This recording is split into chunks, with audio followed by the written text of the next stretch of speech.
From a single ember in a cave to lasers igniting tiny stars, fire stitches our story together. What small leap mattered most? Flint and steel, a bow drill, a pocket fire piston, or engines that hurled rockets skyward? Tonight, we'll rewind to the first controlled flames, meet the scientists who uncovered them, and track the upgrades that turned survival into science. Ready to see how one spark grew into humanity's hottest idea? Fire has no single inventor, but the earliest secure evidence that humans controlled it comes from Wonderwerk Cave in South Africa about 1 million years ago. There, a team led by geoarchaeologist Gesher Benot Ya analyzed intact cave sediments with micromorphology and FTIR, identifying burned bone and ashed plants in place. Signs of fires tended deep inside the cave, not wild blazes blown in by chance. Across the Levant, at Gesher Benot Ya aqov in Israel, Naamagorn Imbar, Naira Alperson Ya Afil, and collaborators documented clusters of burnt flint, wood, and seeds, activity areas that point to controlled hearths nearly 780,000 to 790,000 years ago. Later analyses even show fish cooked at low temperatures, the oldest culinary evidence yet. The human thread in these finds matters. Benot's careful lab work at Boston University helped push fire's timeline back by hundreds of thousands of years and proved those ash layers were made inside the cave. Goran and Bar's decades at GBY revealed communities returning to the same lakeshore, managing heat for safety, light, and food, a routine that hints at memory, planning, and teaching. Fire's importance is simple and profound. Once our ancestors could keep and use it, warmth, protection, cooking, and new technologies followed, igniting the long chain of pyrotechnic innovations this story explores. We begin at the smallest step, not making fire but keeping it.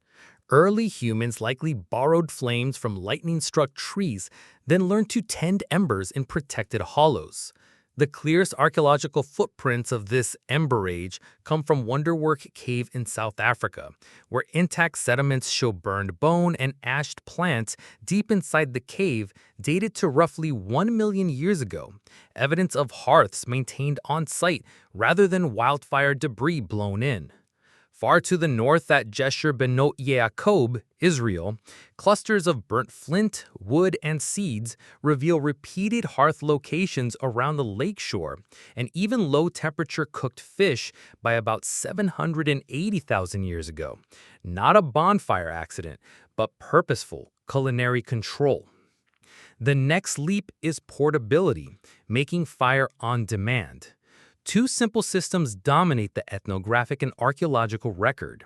First, percussion, striking iron pyrites, or later steel, against flint to shower hot sparks into dry tinder. Second, friction, the hand drill and bow drill, where rotational rubbing builds heat until a dark ember blossoms in the tinder bundle. A third, startlingly elegant device appears in Southeast Asia in Madagascar, the fire piston, a palm-sized tube and plunger that compresses air so fast and so far that a wisp of tinder ignites, an ancient pocket demonstration of adiabatic heating and a conceptual cousin to modern diesel ignition. Holding flame was good, shaping it was transformative. With kilns, people enclosed fuel and airflow to create hotter, steadier fires that changed what matter could do.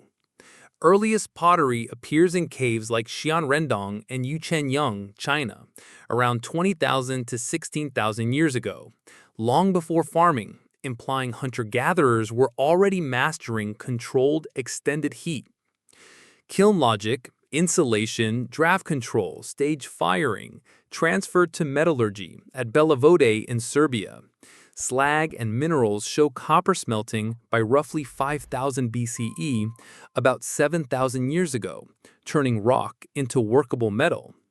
In parallel, artisans in Mesopotamia and Egypt pushed furnaces to the point where glass could be made. First as beads in the 3rd millennium BCE, then as small opaque vessels in the 16th to 15th centuries BCE, the birth of a technology that required precise temperature and atmosphere control. Once chemistry met flame, ignition itself evolved. In 1044 CE, the Chinese military compendium Wujing Songyao recorded the first true gunpowder formula and large-scale manufacture, turning controlled combustion into propulsion and shock. Centuries later, everyday ignition became pocketable. In 1826, British pharmacist John Walker sold the first successful friction matches, and mid-19th century Swedes, Gustav Erik Pasch, improved by Johann Edward Lundström, separated red phosphorus onto a safe striking surface to curb accidental fires, the safety match. In laboratories, Robert Bunsen's burner 1855 pre-mixed gas with adjustable air, yielding a hot, clean blue flame that taught generations to read heat by color and cone. Then the flame moved inside machines. The 18th and 19th century steam engine used external fire to boil water, but the real compression of the timeline arrives with internal combustion. The four-stroke cycle, conceived by Alphonse Beau de Rochas in 1862 and realized in an engine by Nicolas Otto in 1876, coordinated intake, compression, power, and exhaust into a repeating heartbeat that could fit beneath a carriage hood. A few years later, Rudolf Diesel removed the spark. Compress air until it's hot enough to ignite injected fuel, echoing the fire piston's principle at industrial scale. These designs didn't just burn fuel, they sequenced fire with millisecond precision, transforming motion, shipping, and cities. Finally, combustion reached for the edge of possibility. Rockets squeeze every drop of energy from fuel and oxidizer under brutal pressures and flows. The modern pinnacle is the full-flow stage combustion engine, SpaceX's Raptor, which pre-burns both methane and liquid oxygen in separate turbopumps before combining them in the chamber, wringing out efficiency and thrust. When Starship reached space on its second test flight in 2023, it wasn't just a big boom, it was a proof that the most demanding form of controlled fire we've ever engineered can scale.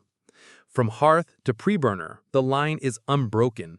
Each step takes a small, specific idea about heat, air, and fuel and stacks it into a larger system that changes how we live. Surprising elements or turning points. Neanderthal tar chemistry. Long before kilns and labs, Neanderthals heated birch bark in low oxygen to distill a sticky black adhesive, birch tar, then used it to halve stone blades.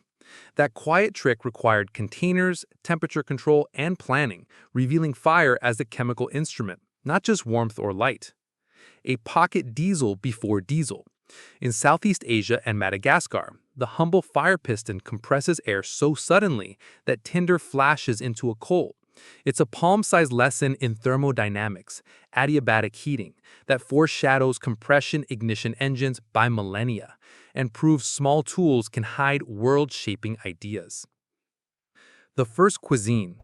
At Gesher Benot Ya, charred remains show fish cooked at relatively low temperatures nearly 800,000 years ago.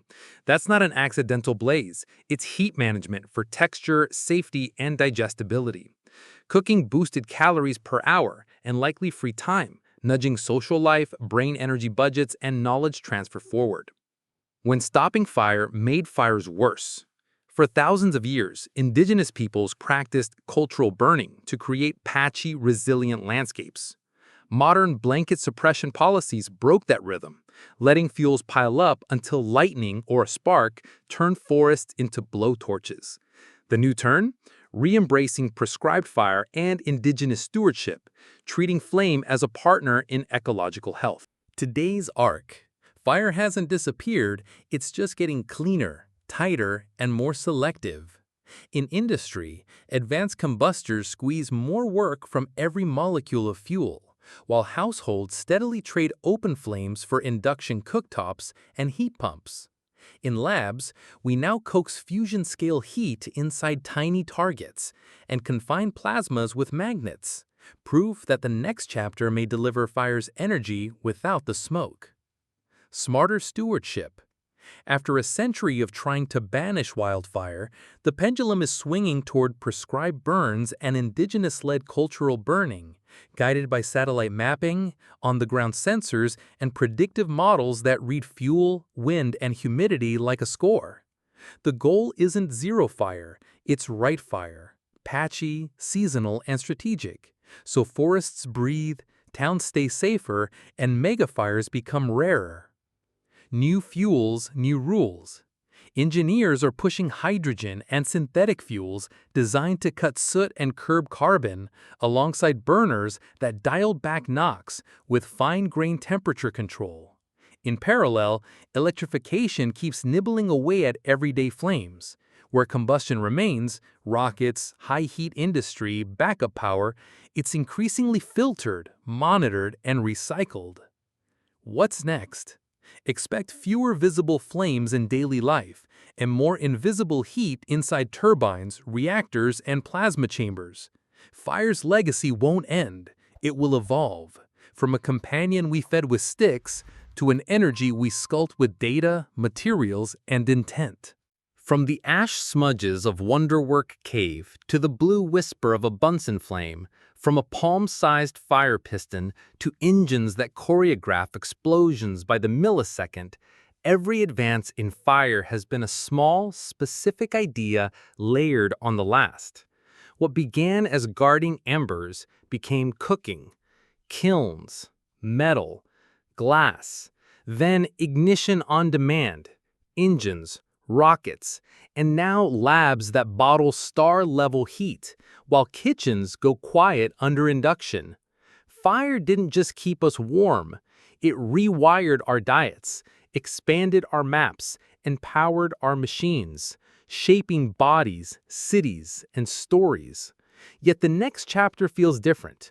Fewer flames in daily life, more intelligence in the ones we choose, and a return to working with, not against, landscapes that need to burn. So here's the spark I'll leave you with. If we've learned to sculpt fire this far, what kind of relationship with heat and light will we invent next? If a single spark can become rockets and fusion labs, imagine what your comment can kick off. What era grabbed you?